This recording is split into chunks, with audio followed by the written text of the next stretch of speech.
The Eye of the World by Robert Jordan. This is the first book in the Wheel of Time series. So for today's review, I'm going to give you 3 pros and 3 cons to reading this story. My first pro is that this story gets off to such a fast start. And yes, if you've ever researched these books at all, basically the first book is The Fellowship of the Ring, but on steroids. That's how I'm going to sell it to you. More magic, better characters. Yes, I said that. The characters are a lot better. And it's a much faster paced story. Like, the first couple of chapters, you are just off to the races. But that actually gets me into my first con. And that is, once you get up here in those first few chapters, you crash. And this book is just a up and down, up and down. You're going to be hooked and like hanging on to your seat because it's so good one chapter, and then the next chapter you're going to be a little bit bored. And so you need to be mentally prepared that this is a long slog. This story is not just a beaming right to the chase story. It's a we're going to meander a little bit. And this actually is going to be my next pro and a con. And that is world building. Robert Jordan gives you more world building than you ever thought you needed. You're going to get cultures. You're going to get nationalities. If somebody's from the Tareen, you're going to know if they're from Devon Ride. You're going to know these differences. And he just does such a great job at painting a picture for you. Again, though, if you do not like details, you might get bored because, let me put it this way. At one point, he spends 3 pages talking about a bridge and what kinds of things go on this bridge. What's going south? What's going west? We're going to get some great details. And again, you're just going to feel so immersed in this culture. You're going to love it. And that actually brings me to my next pro, the characters. These characters are phenomenal. What I really appreciate about Robert Jordan's writing is that these characters actually have storylines. This is not the kind of series where you have your main character and some side characters who aren't really important. No. Every character you meet in the main party is pivotal to the plot. They all have their own stories. They're all having their own character development. You're basically reading multiple books at once. And again, this keeps you so entertained because you'll get this big cliffhanger over here, but then you're shifted all the way over here and it's like, no, I have to read and find out what happened. And so this book series really is kind of a thriller fantasy. Again, are you going to hit some slogs? Yes. But man, when he goes hard, he goes pretty hard. And that, again, basically, he's up here at the beginning.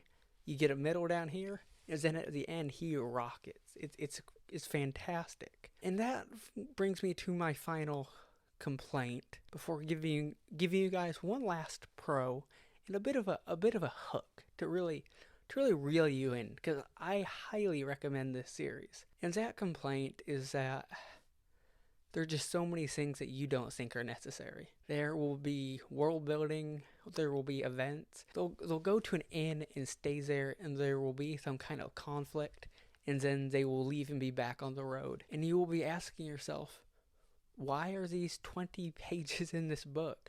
This didn't really add a ton to the story. I don't know the answer, but again, I really think this just gets into the character work. Robert Jordan wants you to really love these characters and see the friendship. And he accomplishes this completely. You are so connected to them by the end of this book. And so, okay, this is how I'm going to pitch this to you. If you like Lord of the Rings, okay, you're a high fantasy fan, maybe you're wanting something a little bit bigger. Imagine Lord of the Rings with better characters, a little bit faster paced, and with an amazing magic system. Essentially, only women can use the magic in this world, and they can do about anything with it. But when the men try to use the magic system, they go insane, and the women have to then go and kill them before these men can just destroy the world, which is actually what happened in the past. And so that's kind of what's carrying this story. We're looking for the chosen one who is either going to save the world or destroy the world. It's an amazing ride. But okay, I want to get into some spoilers now. So please, if you've gotten this far, comment below what you thought of it. Are you going to pick it up? have you read it? Just to get into some spoiler talk with you. I was not the biggest fan of the ending, and at the same time, I loved the ending. I liked what happened. I didn't like how it was written. And I don't feel like I'm the only one who had this complaint, because I've done a little bit of digging into this. And apparently Robert Jordan was kind of rushing to get this out. They were up against a deadline, and he just had to get it into print. And they've even gone on the record saying, yeah, this could have used a bit more editing. And I just remember them reading this, I'm like, this is awesome. There's some really cool things happening.